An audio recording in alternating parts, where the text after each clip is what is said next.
Hello there. Before we get started on today's episode, I'd like to ask a short favor.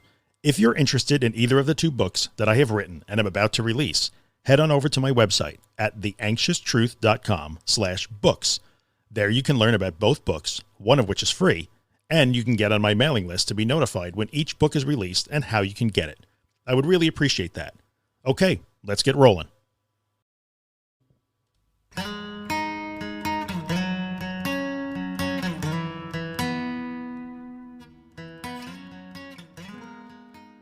What is up, dudes and dudettes? Drew here from The Anxious Truth.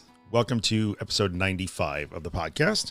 Today we're going to do a success story with my friend Martine, all the way from sort of the Great White North, New Hampshire. Good morning, Martine. How's everything? Good morning. I'm good. How are you, Drew? I'm good. Thank you for coming on to do this. I appreciate it. It's always helpful for people to hear like stories of those who have been in the pit and have come back out. And I think you qualify. Yeah. So Martine and I know each other from the Facebook group. That's how we met when she joined the group. And there's always a link at my website, theanxioustruth.com. If you want to join the group, pop on over there and we'll let you in.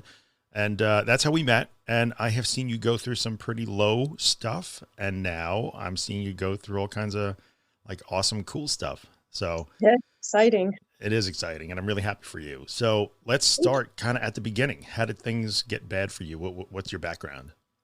Well, I got officially diagnosed with anxiety back in 2015 when I was 19.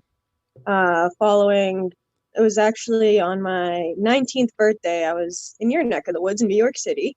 My best friend went to school in the Bronx, and so I was there for my birthday because I'm a day older than her, so I'm October 17th. She's the 18th, so we always celebrate together. So we were there for my birthday, and I got a text from my boyfriend at the time saying his mother passed away on my birthday. It was a domestic violence situation. Ooh. And so her boyfriend took her life and took his own life. That's so terrible. From there, I was in shock that whole day. And then I didn't really know how to deal with it. So months after that, I started kind of having panic attacks. I didn't like to be alone. I didn't want to travel. I didn't want to be away from my family. I ended up quitting my job, and then that's when I went to the doctor, and they were like, "Oh, it seems you have general anxiety disorder." Right. So I was like, "Okay, well, at least now we kind of know what it is." So they put me on medicine and kind of just sent me out the door to figure it out on my own. And I was good for about 2 years. The medicine was helping, but I didn't really have any coping skills. I didn't go to therapy. I didn't know anything about like what you guys teach in the group. Right. I was just kind of trying to mask it instead of fix the problem. So then I think it was about last year, it started kind of getting bad again. I started having the panic attacks, and I didn't want to leave my apartment. Like I didn't want to go anywhere with my fiance, and I just didn't want to do anything. And I had already been in your group at that point, but I didn't really I had listened to the podcast, but I wasn't really trying too hard to get better at that point. Yeah. And so then that brings us to about back in September where things started getting really bad. Yeah. And which isn't that long ago, really. Yeah, no, it was only 6 months ago. Yeah. It was probably the worst that it's been since 2015. And that's when I kind of scared me because I didn't really know what to do because I had never learned how to cope or learned how to float or everything you guys teach. And so that's when I kind of got more into the group. I was more interactive. I listened to all the podcasts again. I reached out, and I know you, Nick, Ingvild, everyone, you all messaged me and you just wanted to help me get through it. And at that point I was like, all right, I need to do this. And I want to get better for myself, for my family, my fiance. He has 2 kids that we have 50-50 custody of. So I want to be able to be there for them and help and watch them grow up. Right. And so that's when I decided for myself that I want to get better. And things just kind of took off from there. It all happened really quickly. It did. You've been fast. Morning, yeah. One morning I woke up, I think it was after the weekend I had posted about my mom wanted me to go to the hospital and stuff. And I woke up that Monday morning. I was like, you know what? I'm just going to go back to work and see how it goes. So I went into work for like 2 hours that day. I was anxious. I panicked a little bit, but I started, I just would go in for 2 hours a day. Then I moved it to 4 hours a day, and then six. And finally, I moved my way back up to a full day. Then I was back full time. Now I'm working 40, 45 hours a week again. Yep. um, I enjoy leaving the house now. I'm not in bed all day Yeah. watching TV. I go to work every day. I like to go out and do things after work now. Like if I have to go bring the kids or pick them up from school, that's not an issue anymore. Right.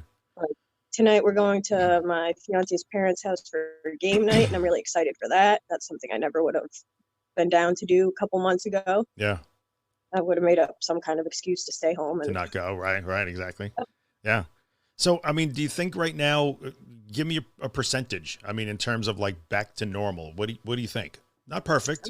And you're really open about that too. You open about when you kind of struggle a little, which is great. yeah, yeah. I like to tell my story and share, and like, I Yeah. still experience anxiety, but back to normal wise, I think I'm probably like 95%. Like there's Seem, always room to improve, and yeah. I'm sure there's tons more you can do to recover. But where I'm at right now, I don't want to say comfortable and stay there, but I'm happy. Right. You seem to be approaching challenges in a healthy way now. Like Yeah. when stuff comes up, like, oh, this is just something I got to learn how to do or work on a little more. And you're almost Yeah. casual about it now. Yeah. I Yeah. look forward to the challenges now instead of, oh, I don't want to do this. Like, what if I panic here? Or what if this happens? Or, Right. Right. So what's interesting about that story to me, I've never really heard the whole story. I've never heard you tell the whole story. So what's interesting is it started with almost a traumatic event, obviously, when such a terrible event happens, and then it yeah. leads to like panic attacks. And we should talk about that a little, because this is something that comes up a lot. That whole like, Okay. oh, well, mine is different because there was trauma. And, and, Yeah. and that was a horrible thing that you had to deal with for sure. Yeah. Like, and you had to work through that. But at some point, the problem wasn't the event. The problem became that you were afraid of how you were feeling. Would that be Yeah. accurate? Exactly. Yeah. Yeah. Definitely. So maybe the initial life event that triggered the whole thing became detached, and it no longer kind of mattered in a way. Yeah. Yeah. Exactly. Yeah. I kind of separated myself from the event and what I needed to do to make myself feel better or Right. recover. And we talk all the time about how going through something like that is obviously impactful for sure, and you can't discount Yeah. that. But it by itself doesn't make you afraid to go to your future in-laws house to play a game. Like Yeah. that's not Yeah. why you're afraid to do that. You're afraid because you're afraid of how you might feel when you're there. And now you're not worried about that. Yeah. I don't care anymore. It doesn't, I'm at Yeah. that point where panic just, it doesn't bother me. Sometimes, like, yeah, I'll still get uncomfortable and I'll be like, oh, wait, what's this? And like, I'll kind of freak out for like a minute, but then I'm like, oh, it's just panic. We're okay. Like, Okay. Let's talk about that for a second then. So you still might have that initial fear reaction, right? That's yeah, to be I expected. don't give it the second fear, as you call it. Like, Right. I Right. don't feed into it anymore. Like, I'll be like, okay, it's just a little panic attack, and I'll just keep going with what I'm doing, and Yeah. Yeah. And I it's don't over pretty let it quick. ruin my day anymore. Right, right. So you were, by the way, I didn't invent second fear. That's a Claire Weeks thing, but just Oh, just to yeah. give credit where credit is due. Um, I think what's amazing is the speed at which you went from that. I remember that weekend. I think it was a weekend when you were talking about maybe you were going to go into a hospital, and we spoke a little Yeah. bit. Yeah, and it was tumultuous, and yeah, definitely we were concerned for you. And the speed at which you turned around and started going, well, all you did was really, I think what I saw is you just started to go in a different direction. Yep. Like, all right, I'm just going to try and do this thing now. Yeah, I was pretty much just willing to try anything, and Yeah, yeah. And so it was kind of incremental then. Like you said, you went to work for 2 hours, then it was 3 hours, then it was 4 hours. And how did that work? I mean, did you experience the first time you went back to work? How was that? Those 2 hours? uh, it wasn't as scary as I thought it was gonna be. Like in my brain, I was like, "Oh no, I'm gonna go there and just panic the whole time and freak out and like, what if I throw up or something?" And Yeah. I got there and I was nervous, I was shaky, I had some symptoms, but it wasn't nearly as scary as I thought it would be, which is kind of important because like I know a lot of people are afraid to take like that first leap because they're afraid of how it's going to feel and like what's going to happen, but Okay. it's never as bad as like your brain makes it out to be.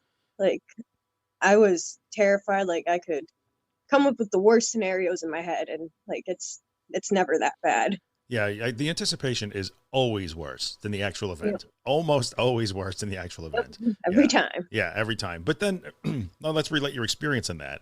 So as you started going to work more regularly, my guess would be that the anticipation of having to go to work became less and less and less also, right? Yeah, and Yeah. I actually started to enjoy going to work again. Like I didn't have that feeling of like morning anxiety where like I would wake up and just like start panicking and Yeah. be like, oh my God, like, well, what am I gonna do? Like, do I call out? Like, do I go in? But now Right. it's just kind of like second nature again. I just get up and go, and like it It's doesn't not even a bother me. question. Yeah, yeah.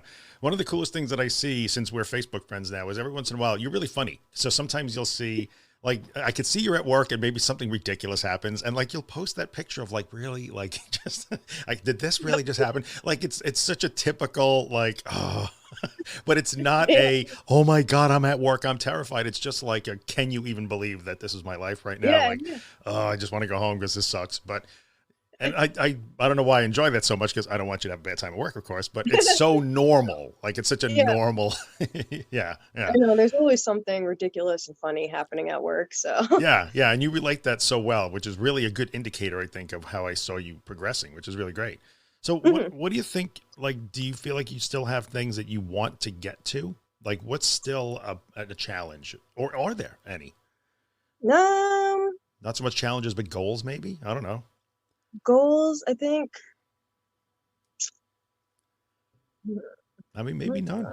Some people just want to travel the world because they want to travel the world. They don't want to travel the Yeah, world so they can because of anxiety. Maybe you're in that yeah. point. I definitely want to start like doing more outside of the house. Like once it gets nicer out. It's been snowing for 2 days, Yeah, but yeah, definitely like I was talking to my fiance this summer. Like I wanted to go do little day trips with the kids, which I wasn't able to do last summer because I just didn't want to go anywhere. yeah, We want to go do fun things. Like I want to go to a concerts because I've been nervous to go to those. So that would probably be a good yeah. like goal, Right, get to right. one of those.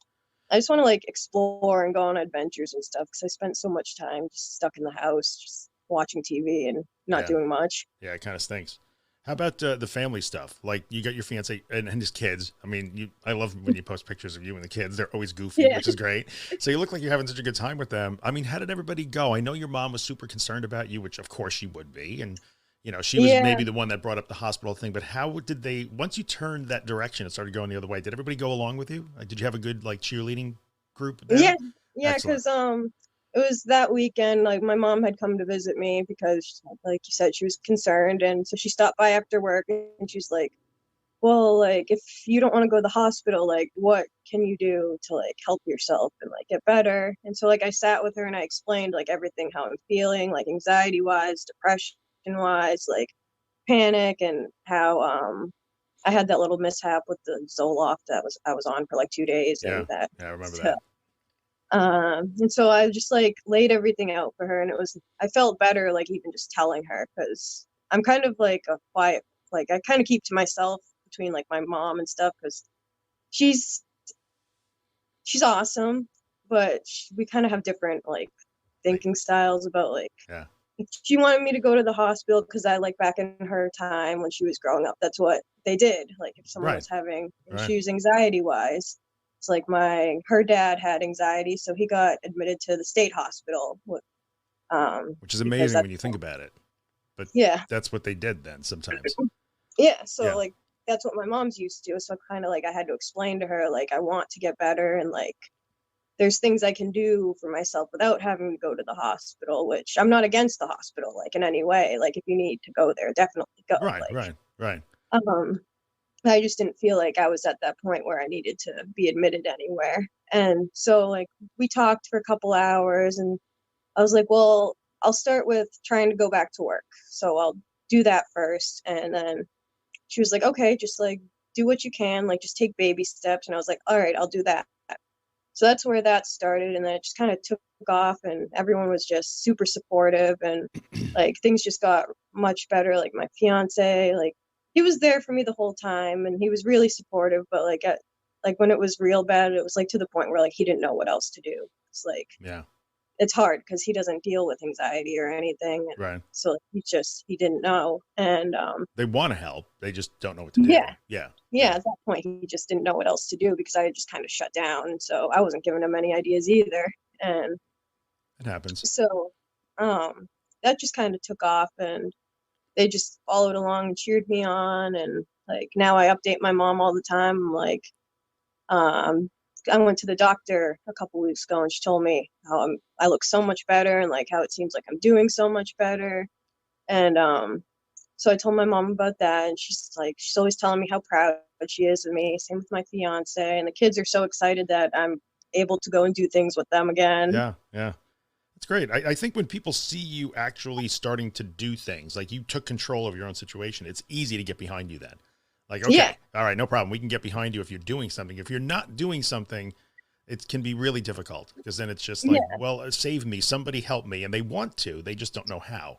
So, yeah. And I think that's kind of where I was at first, like back in September. I just kind of given up, and like I just assumed it was going to be like that forever. And I just wasn't in like a good mindset for myself. So like I didn't really want to help myself. So like how was anyone else going to help me? right. That makes perfect sense. I totally get what you're saying. So let's Yeah. talk a little bit about, I think did you have a symptom or symptoms that were the hardest for you? I know you talked about depersonalization a lot and Yeah, derealization a that lot. was one of the main ones when like I first got diagnosed with anxiety. Like I had shared like my first ever panic attack that I actually like registered as a panic attack was depersonalization. I was in the car with my mom and my aunt, my little cousin. We were at the beach. We were going out to dinner, and all of a sudden, and I was in the back seat of the car, and everything just felt like it was like upside down. Like I didn't know where I was, like what was going on. Like I just started freaking out. So that used to be a big one. That doesn't really come around as often anymore, but I think it's the stomach issues that really bother me. Like I'll get nauseous. Mm. I'll get I'll get really bad stomach aches, and like it always happens at the worst possible time too. Naturally. Yep. Like it knows this is the worst Yep. time. So let's make a run to the bathroom now. This would be good. Let's do Yep. it now. Yeah. I get it. It's such a common thing though. I probably the place that people feel it the most is in their stomach, but that's Yep. just humans in general. So I get it. Yeah, that was definitely those were probably the two biggest ones for me. Right. Right. And the giant coffee weren't you were also a coffee person, weren't you? I remember were you the one posting the pictures of like the giant coffee in the car, or was that possibly somebody I else? did post some, yes, because I had Like when given you're up getting caffeine for right, like quite a I don't while. Yeah. care. I'm drinking this. Too bad. Yep. Yeah, that was me. Yeah, I was. Yeah, yeah. You were all like defiant, like screw you. I'm drinking this caffeine, which Yep. was always So great, and it got worked my out. coffee. Yeah, I see that. So you're drinking the giant tub of coffee, which is good. So caffeine not an issue anymore. It might make your heart Not beat a at little all. faster, but like it's all good. Not a Yeah, problem. it doesn't bother me anymore. Amazing. See what happens. Yeah. See what happens. So you've done such a good job, and like I think sharing the stories or anything particular that you would want to pass on to somebody who is now like watching this and saying like, "Oh God, I just want to get better." What would be Um, your best advice to somebody? just don't give up because like I know when I was in like I like to call it rock bottom, but probably like the worst spot where I was, I just wanted to give up. And like you feel like it's not gonna ever get better, but it does. Like no matter like where or what symptoms you have or how long you've had them, Right. you're totally able to recover. And like I was one of those people that like I always saw like you guys in the group that were recovered, like the admins and stuff, and I was like, well, like how come I'm not there? Like why haven't I been able to do that yet? But you have to put the work in, and like it takes time. Like yes, it kind of took off and happened fast for me, but it can take longer, and that's not bad at all. That's fine. No, no, every little bit is There's progress. no time limit. And Yeah, yeah. And I think like I love the message that don't give up, it will get better. You made it better though. yeah, Like that's the yeah, important part. You made it better. You can't just sit and hope that it gets better. You actually made it better. Really yeah, great. just go out there, even if it's just for like 2 minutes a day. You just start somewhere and you can build up. You don't have to just dive right into like hour-long exposures. Like Yeah. just do something little every day, even if it's just getting up to brush your teeth or go stand outside for 5 minutes.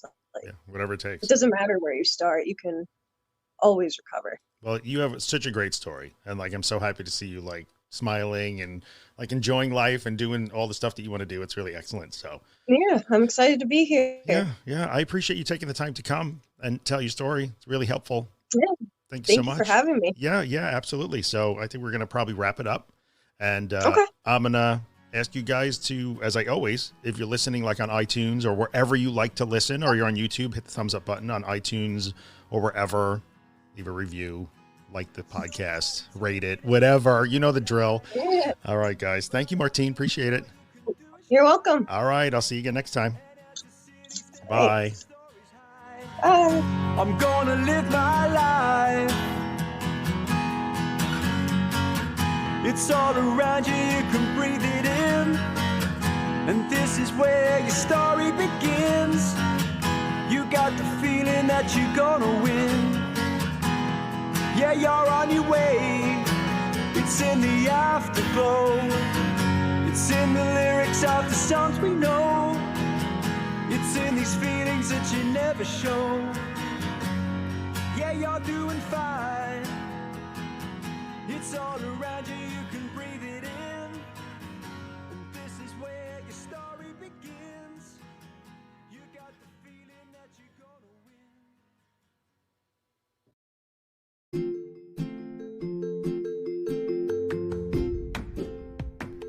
win. Hey, what's up, guys? Drew here. In the 5 years that I've done the podcast, I've never had a sponsor. But now it's time for me to put in a little plug for the day job, the business that I own. And that business is managed WordPress hosting. So if you have a website and it runs WordPress, and you'd like WordPress hosting that makes WordPress faster, more secure, and way easier than you ever imagined it would be, then check out Helix. You can find us online at imhelix.com. That's IAMHELIX.com. We took a long time to build Helix. I'm super proud of it. It works spectacularly. We take really good care of our customers, and I promise we would take really good care of you too. So if you're in the market for WordPress hosting that will blow your mind, check out Helix. I would appreciate the consideration. I thank you for coming by and listening, and I'll see you the next time.